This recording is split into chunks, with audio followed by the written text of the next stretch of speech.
sides to give effect to this understanding. The Directors General of Military Operations will talk again on the 12th of May at 1200 hours. Thank you.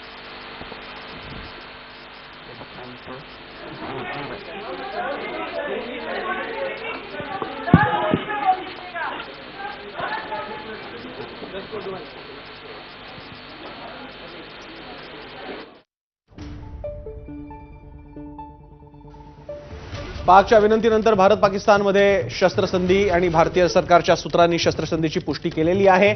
त्यामुळे गेले 4 ते 5 दिवस सुरू असलेला हा सगळा संघर्ष आता विरामाच्या दिशेने जाताना दिसतोय. यामध्ये भारताचं कमीत कमी नुकसान झालेलं आहे. मात्र भारताने जो धडा पाकिस्तानला दिलेला आहे तो किमान 1 दशकभर पाकिस्तानच्या एअर बेसमध्ये त्याची उदाहरणं दिली जाणार आहेत की भारताला जेव्हा डिवसलं जातं तेव्हा आपल्या इकडचे खंदक खोदले जातात आणि ड्रोन पाडले जातात.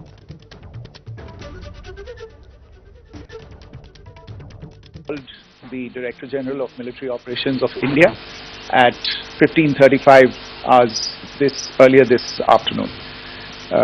It was agreed between them that both sides would stop all firing and military action on land and in the air and sea with effect from 1700 hours Indian Standard Time today. Instructions have been given on both sides to give effect to this understanding. The Directors General of Military Operations will talk again on the 12th of May at 1200 hours. Thank you.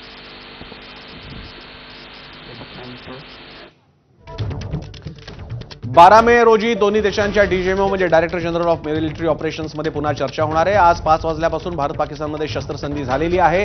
हे आता जाहीर झाल्यामुळे अधिकृतरित्या भारत पाकिस्तान किंबहुना पाकिस्ताननं लादलेला संघर्ष हा आता सध्या तरी थांबलेला आहे, संपलेला असं म्हणायला हरकत नाही. ऑपरेशन सिंदूरद्वारे भारताचे जे नागरिक आणि नेपाळचा एक नागरिक जे 26-27 माणसं आपण गमावली त्यांचा सूड घेत आणि पाकिस्तानच्या अगदी आतमध्ये शिरत पाकिस्तानी मुख्य भूमी आणि पीओकेच्या आत शिरत भारतानं न भूतो असा धडा शिकवला.